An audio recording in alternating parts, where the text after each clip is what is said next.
आज आया है ऊंट पहाड़ के नीचे। किशन, राधा का किशन। उस दिन तो हमारे बहन के छड़े रहस भागने में कामयाब हो गए हैं, लेकिन आज हमारे राधा के छड़े बड़े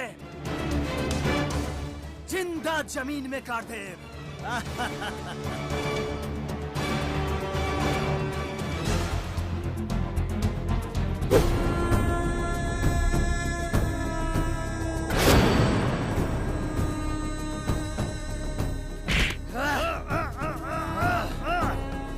तू राधा के बाबूजी के पर माया के खून का ये रहस, खून के बदला खून।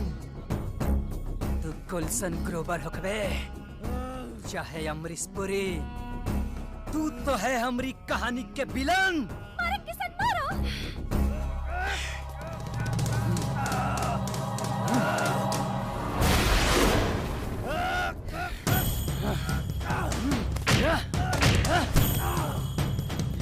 मारो किशन, मारो एकरा के। ये हमारे बाबूजी के मरले बा। मारो एकरा के, छोड़ी हमर किशन।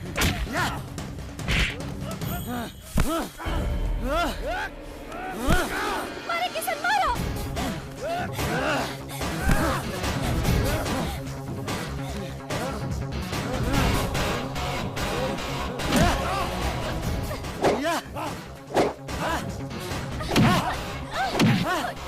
मारो किशन, मारो।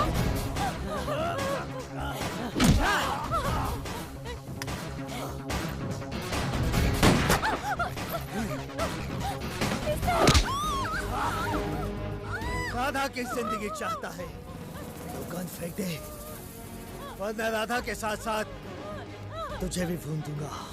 हमार शरीर औलाद के हा, ये तोर मामूली गोली हमार कुछ ना बिगाड़ सकेला।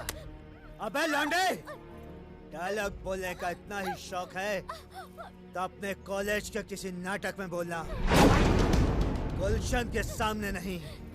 जब गुलशन को उसका बाप नहीं समझा सका, तेरी क्या औकात? फेंक बंदूक, फेंक।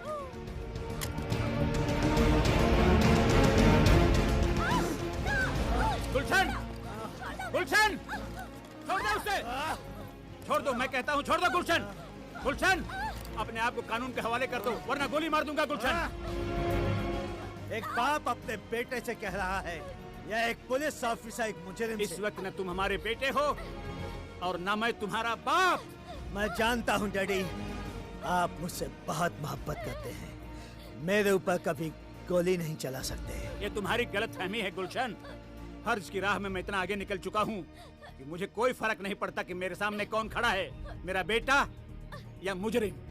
जिस दिन तुम घर छोड़कर गए थे उसी दिन मैंने फैसला कर लिया था कि आज के बाद मेरा कोई बेटा नहीं। छोड़ दो, मैं कहता हूँ छोड़ दो, वरना गोली मार दूंगा। छोड़ दो।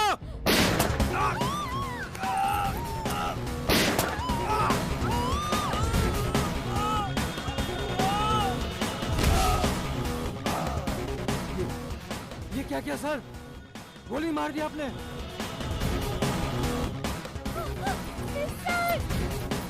याद है सर, मैंने आपसे कहा था एक दिन, कहीं ऐसा ना हो कि आपको अपने ही हाथों से अपने बेटे को गोली मारना पड़े, और आज ये दिन आ गया सर। सर ये बात तो मैंने आपको पहले ही बता दी थी। काश मैंने तुम्हारी ये बात पहले ही मान ली होती। आज मुझे ये दिन देखने को नहीं मिलता।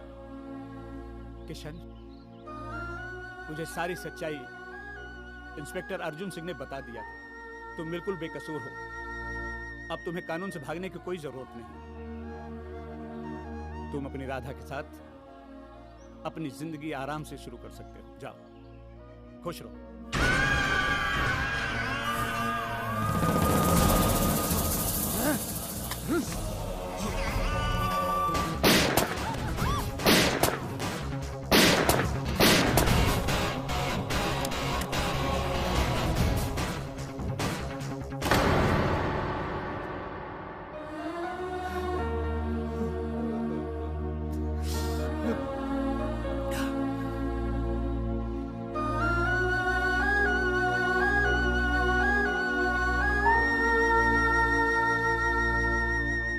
गुलशन,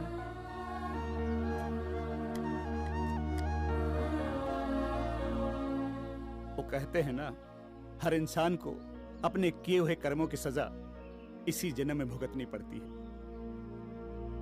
सही कहती कमिश्नर साहब। हमार दोस्त अर्जुन सिंह हमेशा हमरा के समझावत रहन कि लड़कियों के चक्कर सब छोड़ दे, वरना बहुत बुरी तरीके से फंस जीबे। कसम मैया की, आज से ये सब चक्कर छोड़ दे। हम अपन जिंदगी राधा के संगे बिताए। ओके, खुश रहो।